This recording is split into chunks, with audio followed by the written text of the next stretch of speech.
Buenas tardes, gracias por estar con nosotras en esta maravillosa tarde. Para mí es un honor grandísimo que Jenny me hubiese pedido que moderara esta reunión, esta conversación en familia con la distinguida profesora María Pilar Aquino. Eh, yo estoy sumamente honrada, yo estoy de sabática, pero para esto no voy a estar de sabática. Con corazón, de corazón estoy aquí y queríamos comenzar, ¿verdad? Primero dándole las gracias a todas por estar aquí, poniéndonos en las manos del Señor como como siempre hacemos para que esta conversación fluya de la manera que sea productiva para todos y que todas y que salgamos de aquí, ¿verdad? Llenas con nuestro corazón y nuestro ánimo de seguir trabajando. Así que vamos a orar. Nuestro buen Dios, te damos gracias. Gracias por cada una de estas mujeres que está aquí acompañándonos en esta tarde. Y muchas gracias, Señor, porque tenemos el privilegio de tener con nosotras a María Pilar Aquino. Gracias, Señor, por todas las bendiciones que hemos recibido a través de ella, de su sabiduría, de sus libros, de su modelaje. Gracias por esta oportunidad que es única en la vida de todas. En el nombre de Jesús oramos. Amén. Pues nada, vamos a comenzar rapidísimo hablando un poquito de María Pilar, que ella va a hablar más, porque ella va a hablar de muchas otras áreas que yo desconozco, pero yo voy a decir que es una teóloga feminista católica, actualmente profesora emérita de teología y estudios religiosos de la Universidad de San Diego, que nació un 6 de marzo en Ixtlán del Río, en México, y que estudió, tengo en la Universidad Pontificia de Salamanca. Ella nos va a decir que otros sitios estudió también. Y yo la conocí por primera vez en el 2000, cuando fui al programa hispano de verano. Ella estaba enseñando allí, yo fui a tomar una clase y de vez en cuando me escapaba a escuchar su clase. Y también la había conocido ya porque había leído uno de sus primeros libros, Nuestro clamor por la vida, teología latinoamericana desde la perspectiva de las mujeres del 1992. Así que ya la conocía de lejos, pero llegué a conocerla personalmente y para mí ha sido una inspiración haberla conocido y haber visto su trabajo, no solamente intelectual, sino su trabajo amoroso, su trabajo de ternura, de solidaridad con nosotras y por no dejarnos huérfanas, sino que aunque está jubilada del 2019, y es profesora emérita, desde el 2019, eso no ha impedido que siga bendiciéndonos a través de todo lo que Dios le ha dado a ella. A lo largo de su carrera, sus principales áreas de enseñanza han sido y de investigación han sido las teologías de la liberación, la ética social, las teologías feministas, con un fuerte enfoque en los estudios interculturales y estudios de construcción de paz religiosa. Así que incluso jubilada sigue formando parte de los consejos editoriales nacionales e internacionales de revistas teológicas destacadas y publicando muchas cosas. Yo sé que algo muy reciente que ella ha publicado, que seguramente nos va a hablar de esa publicación, es el libro Enfoque Feminista de Transformación Intercultural, Religión, Violencia Sexual y Construcción de la Paz. Esta obra significativa fue publicada como un esfuerzo entre la Universidad de San Diego y la Universidad Pontificia Universidad Javeriana, con otras dos compañeras, Mónica Majer y María del Carmen Serville Montul. Ella tiene mucho legado, mucho trabajo que ha hecho, pero entre algunas de las cosas es cofundadora y fue la primera mujer presidenta de la Academia de Teólogos Católicos Hispanos de los Estados Unidos. También fue la primera mujer latina presidenta de la Sociedad Teológica Católica de América. Así que yo voy a dejar con ustedes a María Pilar con un corazón muy agradecido de que esté con nosotros. Ella podrá hablar de lo que ella quiera hablar. María Pilar con nosotros y nosotras.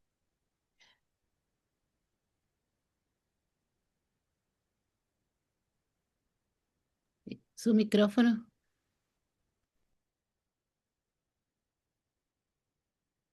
Digo que soy yo quien les agradezco muchísimo la oportunidad de compartir con ustedes algo de mi vida, algo de lo que ha marcado mi itinerario teológico. Pues con varias de ustedes tengo una amistad muy vieja, como dice Agustina, con mucho cariño. Yo admiro mucho la labor que ustedes hacen, Jenny, Sharo y Iris, o sea, todas las demás compañeras las admiro mucho y les agradezco mucho. Entonces, quiero decirles que esa imagen de trasfondo que ustedes ven en mi foto es un salón de lectura de la biblioteca de la Universidad de San Diego llamado Madre Rosalie Hill, una de las fundadoras de esta universidad. Tomé la foto hace unos días y pensé que es muy bonita y se me ocurrió ponerla, pero es ahí de la biblioteca de la Universidad de San Diego. Creo que está bonita y creo que está mejor que el lugar donde estoy yo, así que estamos muy bien. Bien, brevemente, como ya mencionó Agustina, nací en Islán del Río Nayarit el 6 de marzo de 1956. Así que hasta el momento de esta sesión tengo 69 años y en marzo tendré 70. En mi familia tengo 4 hermanas. Somos 5 mujeres y tengo 3 hermanos. Uno de ellos falleció no hace mucho. Las memorias de mi infancia son buenas, incluso felices, aún en medio de la precariedad vivida por mi familia. En Islán, donde yo vivía hasta los 8 años, no teníamos agua corriente en casa. Había que traerla en baldes desde la llave de agua a 2 cuadras de mi casa. No teníamos inodoro o letrina de ningún tipo. Así que imagínense cómo o dónde hacíamos nuestras necesidades. No teníamos estufa de ningún tipo, así que mi mamá cocinaba con leña y carbón que se encendían con palitos de ocote. No sé si conozcan ustedes el ocote, pero el ocote es esta rama de árbol, con eso se encendía. Un gran avance fue cuando mi mamá consiguió una estufa portátil de petróleo, de esas antiguas que ya no se miran, solamente fotos en la internet. Obviamente no teníamos refrigerador, ni lavadora, ni ningún aparato eléctrico que hoy se dan por sentado. Para lavar la ropa íbamos al río, que quedaba un poco lejos de la casa, y ahí nos juntábamos con otras señoras y sus familias. Para secar, la ropa se tendía en lo abierto, sobre los matorrales. No tuvimos juguetes convencionales, sino los juguetes artesanales que lográbamos hacer manualmente con lo que llegaba a nuestras manos, como corcholatas, canicas, palitos y telas. Hacíamos nuestras propias muñecas. Es cierto que tuve una infancia socialmente precaria, pero también es cierto que emocionalmente mi memoria solo guarda recuerdos gratificantes debido a la presencia de amistades infantiles, escuela, juegos de la calle y la convivencia familiar. Con gratitud para mi papá y mi mamá, no tengo memoria de pasar hambre ni frío.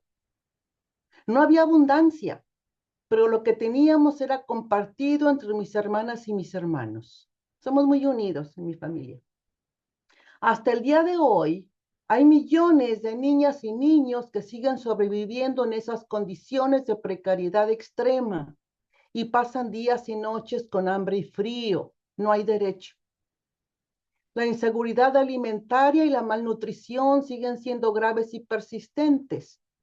En mi caso, ese tipo de infancia bajo esas circunstancias es el trasfondo de mis convicciones éticas y políticas sobre una labor teológica comprometida con la transformación por la justicia social, la integridad humana y la solidaridad con personas y comunidades que habitan el espacio de la marginalidad. Para mí, pensar en mi trayectoria teológica es tomar en cuenta la migración, las fronteras, el pensamiento fronterizo y los movimientos sociales que han influido en mi caminar teológico. Como muchas de mis compañeras teólogas, no nací ni crecí en entornos de privilegio y abundancia. Por eso comprendo y valoro los esfuerzos que hacemos para cultivar caminos de diálogo, de colaboración y de apoyo mutuo. A la edad de 8 años, en 1964, mi familia emprendió el tránsito de una migración forzada, de Islán del Río a San Luis Río Colorado, Sonora, situado en la frontera con el estado norteamericano de Arizona. La pobreza extrema, el desempleo, la inseguridad humana y la adversidad social obligaron a mi familia al difícil acto de emigrar. No fue motivada por gusto o elección, porque no dejamos nuestra tierra natal como una opción maravillosa. Viajamos de Islán del Río a San Luis Río Colorado por la ruta occidental del tren conocido como La Bestia o el tren de la muerte, famoso por transportar migrantes y ha sido mortal para muchos. Nadie se sube a La Bestia por diversión. En aquel tiempo, mi papá era bracero. Para quienes no lo conocen, el programa Bracero se refiere a trabajadores agrícolas mexicanos contratados legalmente por empleadores estadounidenses que necesitaban jornaleros en labores del campo. Este programa estuvo activo de 1942 a 1964. De acuerdo con informes de la Internet, este programa empleó cerca de 4.6 millones de mexicanos en campos agrícolas y se caracterizó por, comillas, abusos laborales, condiciones difíciles y el robo de ahorros descontados a los trabajadores, generando luchas por la justicia que persisten hasta el día de hoy. Cierra comillas, y eso es verdad. Como jornalero del campo, mi papá tuvo la oportunidad de unirse al movimiento por los derechos civiles de los Trabajadores Agrícolas Unidos, fundado por César Chávez y Dolores Huerta. A muy temprana edad, conocí de cerca las luchas del movimiento migrante. De hecho, mi casa, aquí, estoy ahora en San Luis Río Colorado, estaba a unas cuadras de la frontera. Ustedes pueden caminar a la frontera y ver ahí los dramas de familias con las mujeres, con sus niños, pidiendo limosna, pidiendo comida. Se mira, imagínense cómo está el ambiente ahora con la agresividad que ustedes conocen ya de ICE contra toda persona migrante. Ser migrante es criminalizado. Mis años de vida en San Luis me enseñaron a pensar desde las tierras fronterizas, desde las cuales la experiencia de las comunidades y las mujeres vulnerables se convierten en lugares privilegiados para pensar críticamente las implicaciones sociales de la fe religiosa. El espacio fronterizo me permitió reimaginar lo que podía ser y hacer con mi vida. Me convertí en catequista como a los 12 años. La escuela primaria donde yo estudié aquí en San Luis está ahí. Es como los cuadros de las ciudades antiguas, es la escuela, la iglesia, el parque y el palacio de gobierno. Entonces la iglesia estaba ahí para mí inmediatamente. Admiraba a las mujeres religiosas que nos daban educación. Y muy temprano en mi vida me identifiqué con la docencia. Mi sueño llegó a ser, yo quería ser maestra universitaria. Desde la primaria tuve maestras que me dieron apoyo e inspiración, como son las maestras Aide Urías y Elvira de la Hoya. En secundaria, el maestro David Flores y la maestra Elvira López me fomentaron el amor por los libros. Como era una secundaria técnica, tomé la especialización en electrónica, en radio y televisión. Tanto así que cada estudiante construyó un radio de transistores como era antes. Yo hice un radio. Aprendí a usar el estaño y el cautín y todas las pinzas posibles. Éramos 5 mujeres y 40 hombres en esa clase de electrónica. Desde un principio eran como carreras que eran exclusivamente para los hombres. Pues tuvimos algunas mujeres que entramos en electrónica, así que eso es como me atrae mucho, toda cosa electrónica, toda cosa de arreglar, toda cosa de usar pinzas, desarmadores, en fin. Me envolví en el movimiento estudiantil.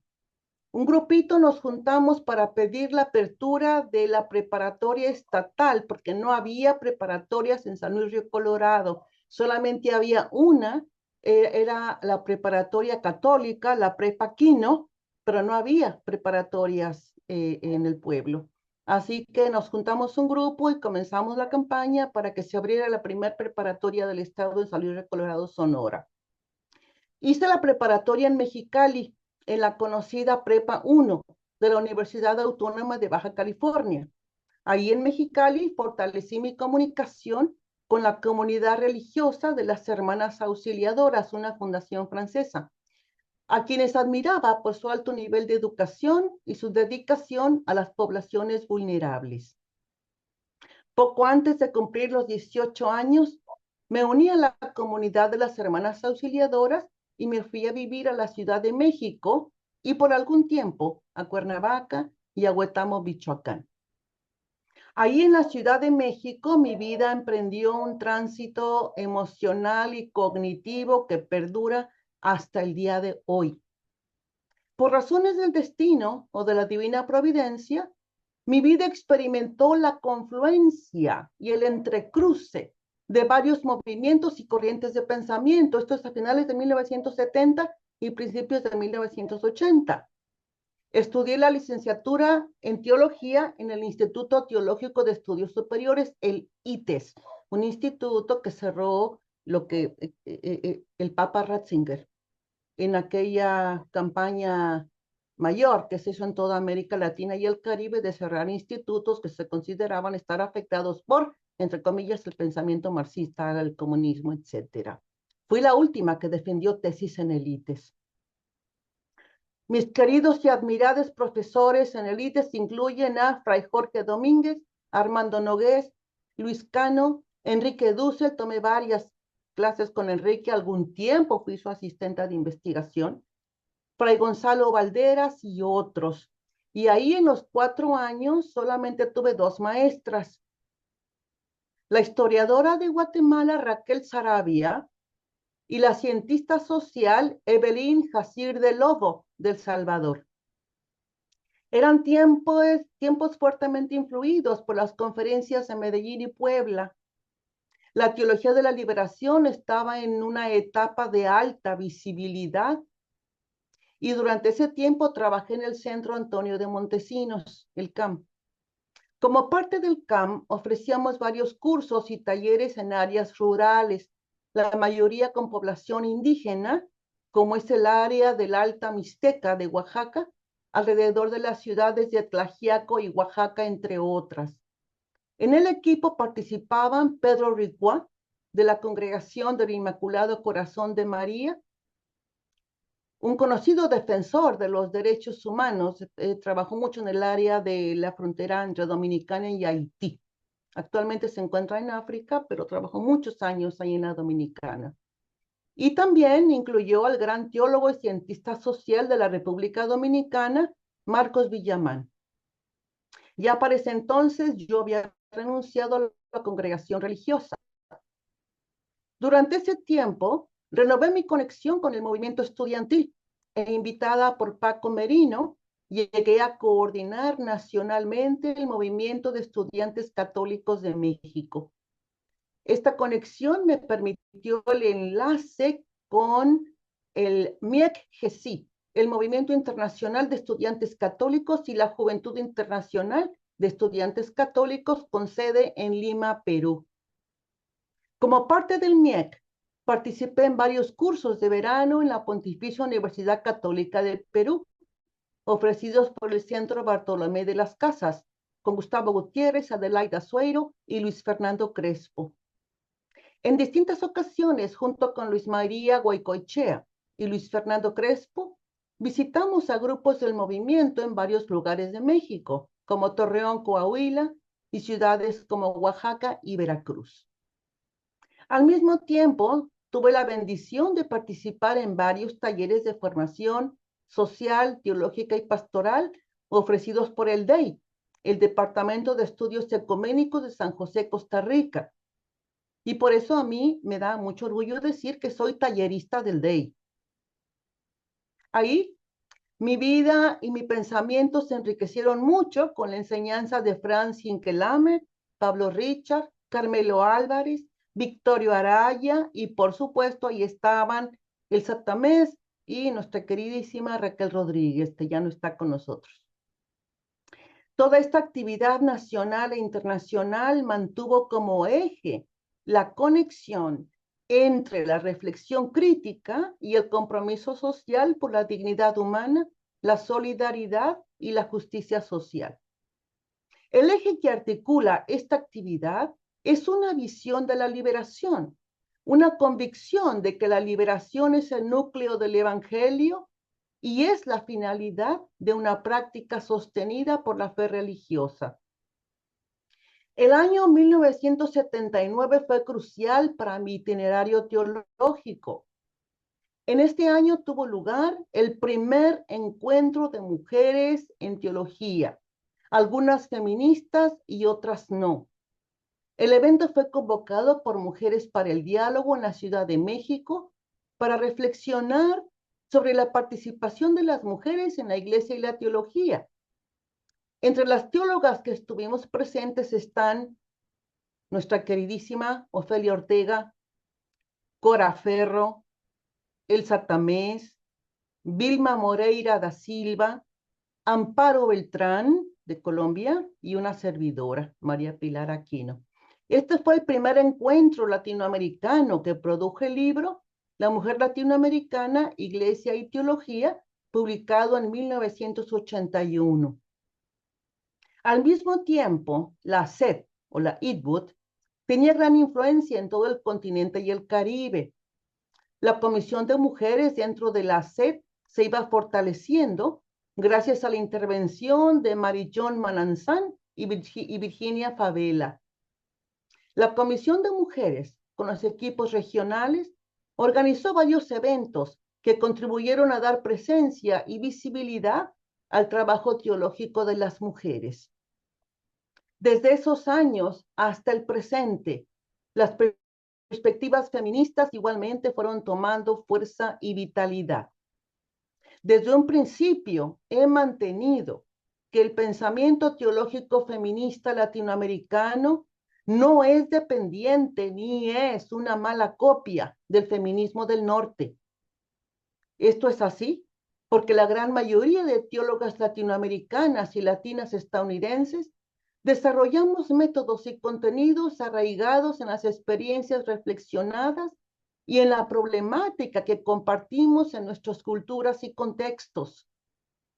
La fuente de nuestro pensamiento viene de las prácticas del saber, que dan significado a nuestras diferencias y proponen respuestas a los problemas del mundo que habitamos juntas, como que muchas aprendimos a valorar la gran trayectoria del feminismo latinoamericano en todos los países. Ustedes cuenten, Puerto Rico, Dominicana, Honduras, Brasil, Uruguay, México, es un feminismo antiguo.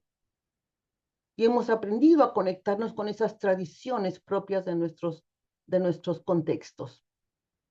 Mi doctorado lo terminé en el año 1990 en la Universidad Pontificia de Salamanca. Tuvo que ser en Salamanca, porque en aquel tiempo yo no tenía muchas opciones ni mucho dinero para hacerlo en otro lado.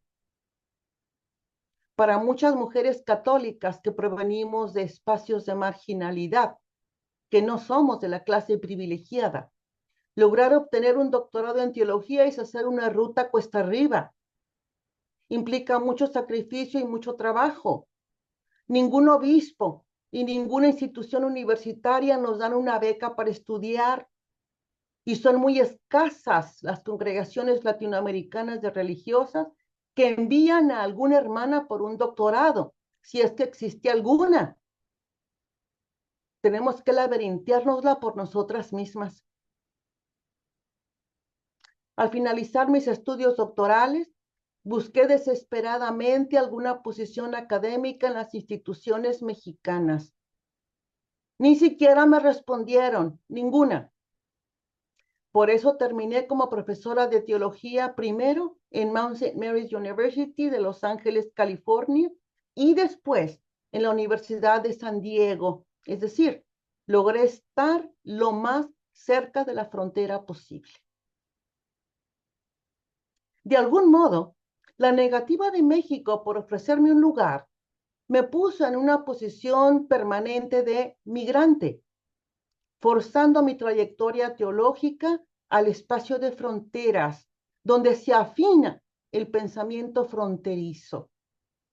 Este es un espacio de intercambio de experiencias y saberes entre diversas tradiciones culturales y religiosas, que ofrece la posibilidad de reconocer como finalidad compartida el caminar colectivamente en la formulación de teologías feministas para fortalecer la agencia de las mujeres contra las violencias y en favor de la dignidad, los derechos, la salud y la integridad de las mujeres, de las niñas y los niños. Esta finalidad compartida pone el acento en el caminar como un proceso inacabado, abierto a la creatividad conceptual, forjada por las prácticas transformadoras de nuestras comunidades radicadas en distintos sitios del planeta. Al igual que mis compañeras latinas que viven y trabajan en Estados Unidos, aprendí a transitar en espacios de fronteras físicas o simbólicas. En mi caso son físicas, porque es donde viví y crecí. Y también son simbólicas, conceptuales, emocionales. Transitamos diversos mundos culturales, con sus ambivalencias y promesas, para modificarlos y construir futuros otros, desde caminos en tránsito, en puentes de interacción, con el interés de contribuir a una reorganización justa del mundo.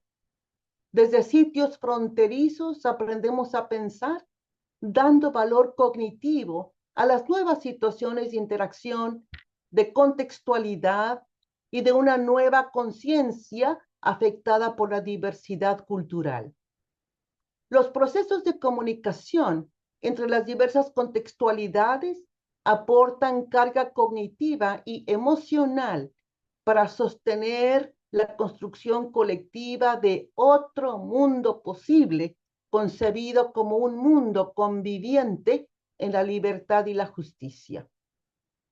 Por eso es que para muchas de nosotras, la labor teológica feminista exige una clara opción por la interculturalidad. La interculturalidad, como la entiendo, no es un fin en sí mismo, porque es un proceso de vida que envuelve a personas vivientes involucradas en transformar sus mentes y reorganizar su mundo, a menudo a contracorriente de la homogeneización del planeta, regido por el entramado de un sistema de dominación liderado por el capitalismo, la colonialidad, el eurocentrismo y el patriarcado. La interculturalidad y el diálogo intercultural son recursos valiosos para una teología feminista interesada en contribuir a moldear las condiciones justas para el encuentro y diálogo entre actores culturales plurales que intervienen con su propia voz y su propio pensamiento feminista para construir una convivencia solidaria. La articulación de una teología feminista intercultural es necesaria para forjar espacios de deliberación crítica sobre los problemas que compartimos en los diversos complejos socioculturales. Pero sobre todo, una teología feminista intercultural es necesaria para elucidar colectivamente caminos de transformación mediante compromisos compartidos que desde contextualidades diversas afirman un interés común de intervenir en la construcción de mundos libres de injusticia, violencia y marginalidad asociadas a las asimetrías sociales, culturales y sexuales que nos aquejan en común.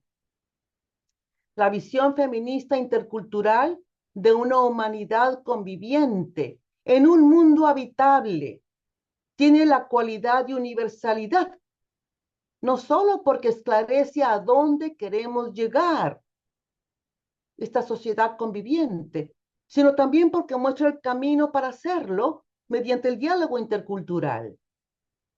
Aunque puede ser disputada e incluso incompleta, puede decirse que esta visión recoge los anhelos e intereses comunes de diversos actores socioculturales por reestructurar el presente y construir un nuevo futuro, dador de vida para la humanidad y para la creación entera.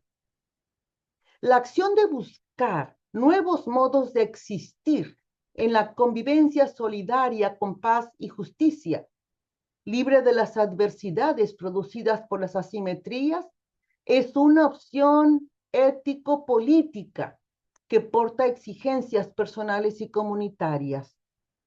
Esta opción germina a partir de prácticas comunitarias concretas, corporizadas por personas diversas que crean lazos convivenciales para reconfigurar la comunidad y cultivar las capacidades para sostener la vida.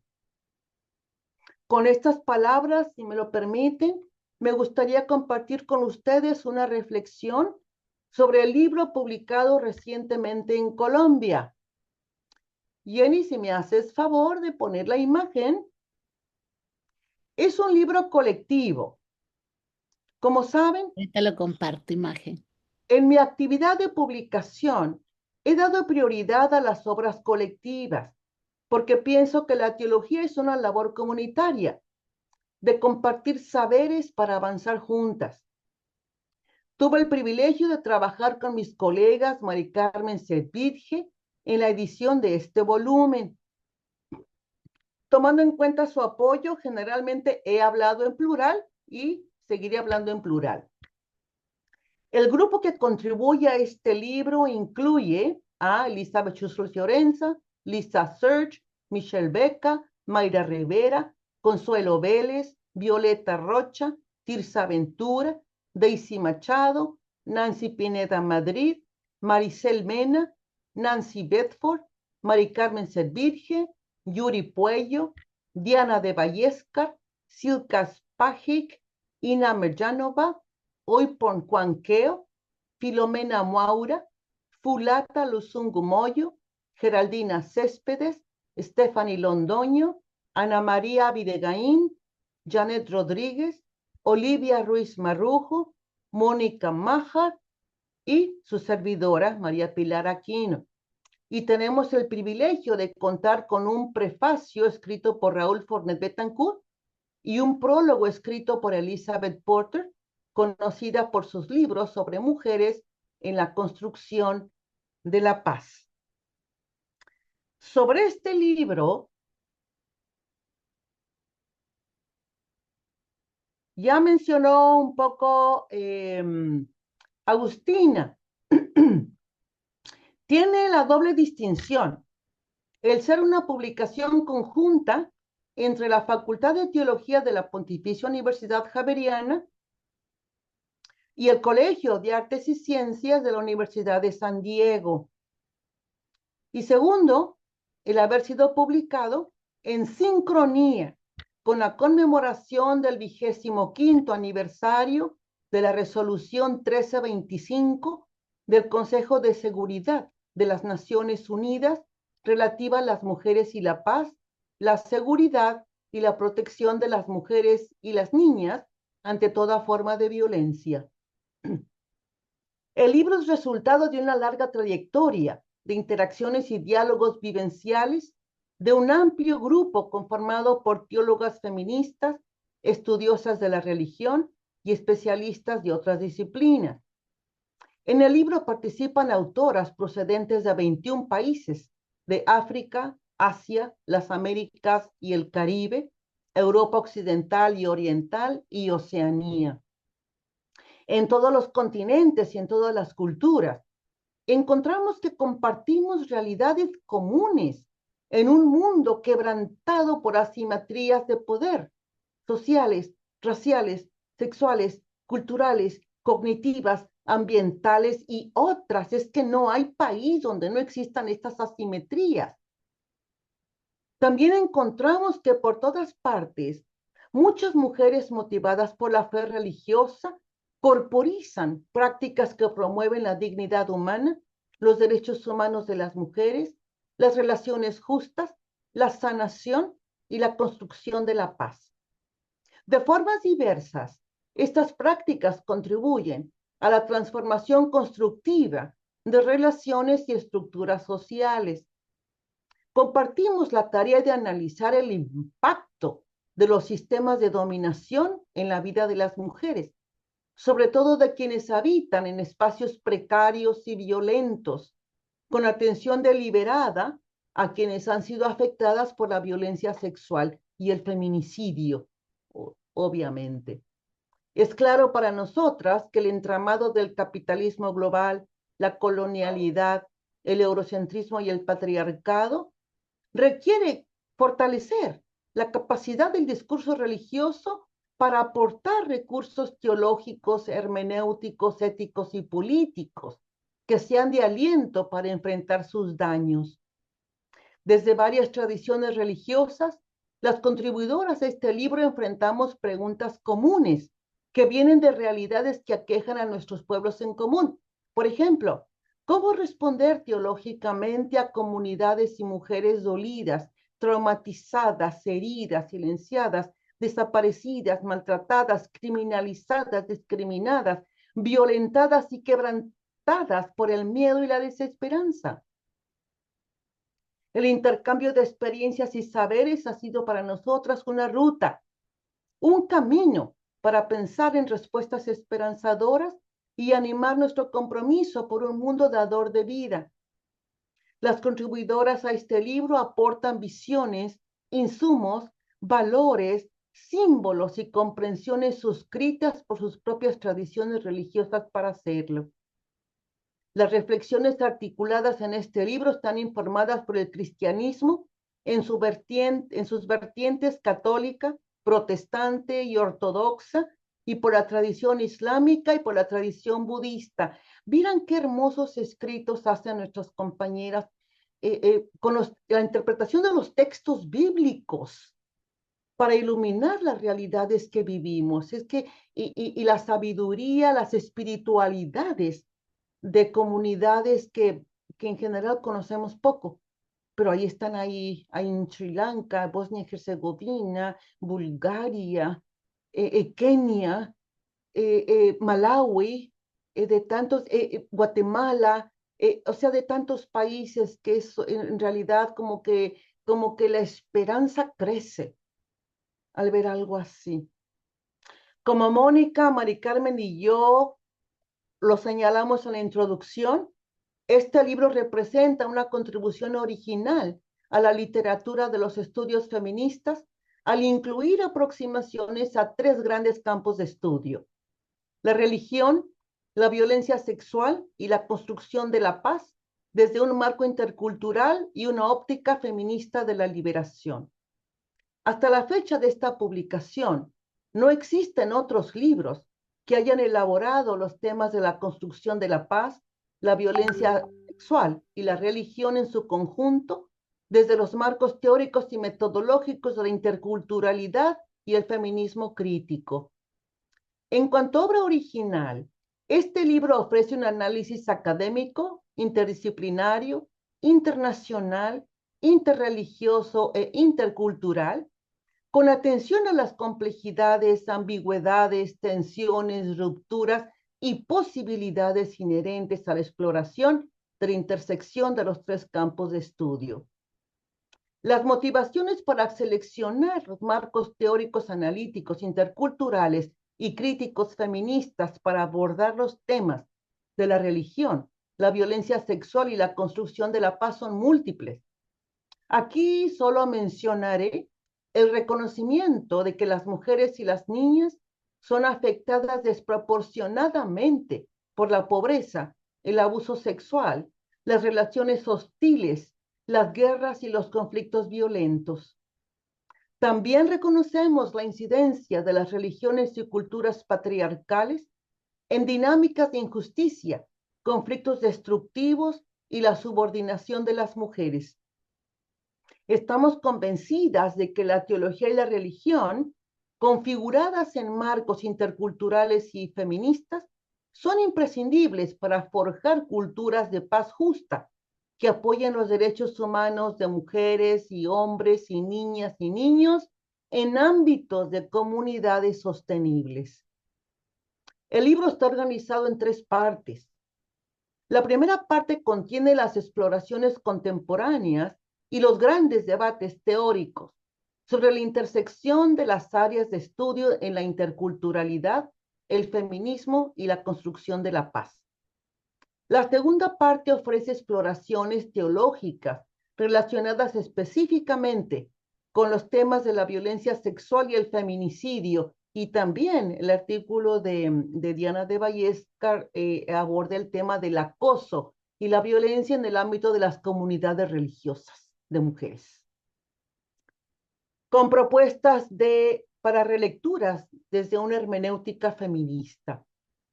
La tercera parte presenta, bueno, es que si les dijera de cada capítulo no nos iba a faltar el tiempo. Por vez primera se toca en detalle la explotación sexual comercial de niños, niñas y adolescentes, por ejemplo. La compraventa de niños y niñas en los textos bíblicos. Feminicidio lo abordan varias compañeras. Es como la comunidad LGBT en el contexto de Sri Lanka, dentro del budismo. O sea, como que son la sobrevivencia de las mujeres en la guerra de Bosnia. Oigan, los feminismos comunitarios desde América Latina, los feminismos indígenas desde Abya Yala.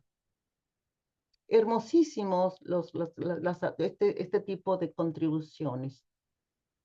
La tercera parte presenta reflexiones teóricas basadas en casos de estudio de mujeres constructoras de la paz alrededor del mundo, cuyas prácticas interculturales y feministas están desafiando los marcos conceptuales y abriendo nuevos horizontes.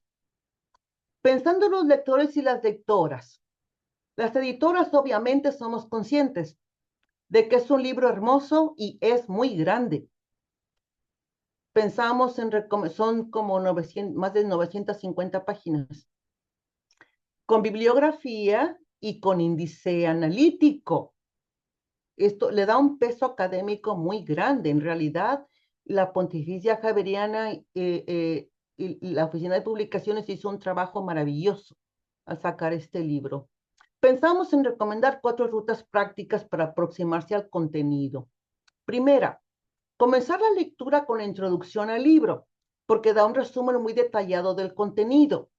De aquí pudieran ir al capítulo o capítulos que más les llame la atención. Segunda, escoger una de las 3 secciones que corresponde más al enfoque o especialidad que deseen profundizar. Tercera, elegir una de las secciones o los capítulos con autoras de disciplinas académicas, tradiciones religiosas o países que menos conozcan, porque la idea del libro es ampliar el conocimiento e impulsar el pensamiento interdisciplinario, interreligioso, internacional e intercultural. Ustedes van a encontrar las comunalidades que atraviesan nuestros contextos diversos. Cuarta, usar el índice analítico que contiene términos con paginación según sea su interés.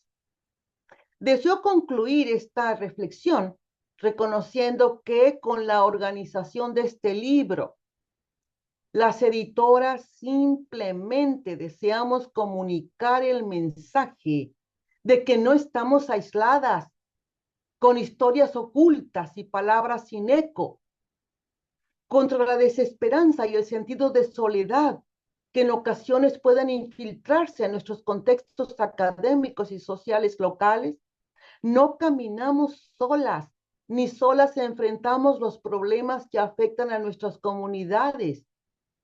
No tenemos manuales para transitar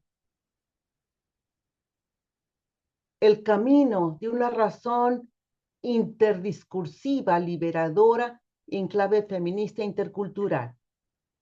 Sin embargo, la experiencia colectiva de intercambio de saberes para una transformación intercultural fortalece nuestro deseo de ofrecer recursos desde nuestras tradiciones religiosas de paz con justicia para abordar los problemas comunes que nos aquejan en las diversas culturas. También reconocemos que de principio a fin tuvimos el acompañamiento y el aliento de 3 personas en particular. a quienes dedicamos nuestra gratitud por siempre. Estas personas son el filósofo y teólogo pionero de la interculturalidad crítica, Raúl Fornet Betancourt, que ustedes conocen, los escritos de Raúl Fornet. De principio a fin hemos estado con Raúl. La decana del Colegio de Artes y Ciencias de la Universidad de San Diego, la doctora Noel Norton, contamos con ella de principio a fin, y todo su equipo de canal. Y la decana de la Facultad de Teología de la Pontificia Universidad Javeriana, la doctora Edith González Bernal, y todo el equipo editorial de la Oficina de Publicaciones. Les estamos en deuda por apoyar la publicación de esta obra.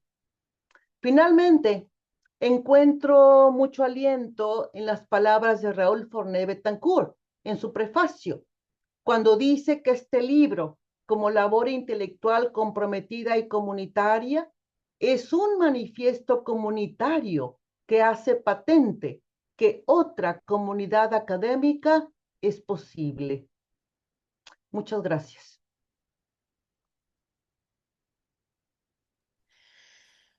Muchas gracias a usted, profesora. De verdad que nos hubiésemos quedado más tiempo aquí escuchándola, todo lo que nos ha compartido que no conocíamos de su vida y el regalazo que significa esta nueva publicación, ¿verdad? Para todas nosotras que estamos en esta tarea. Y de verdad que no tenemos cómo agradecer este espacio y este momento. Así que vamos a abrir el espacio para que las compañeras y compañeros que están con nosotros puedan hacerle algunas preguntas a la doctora. Me hacen la manita y yo las identifico y empezamos.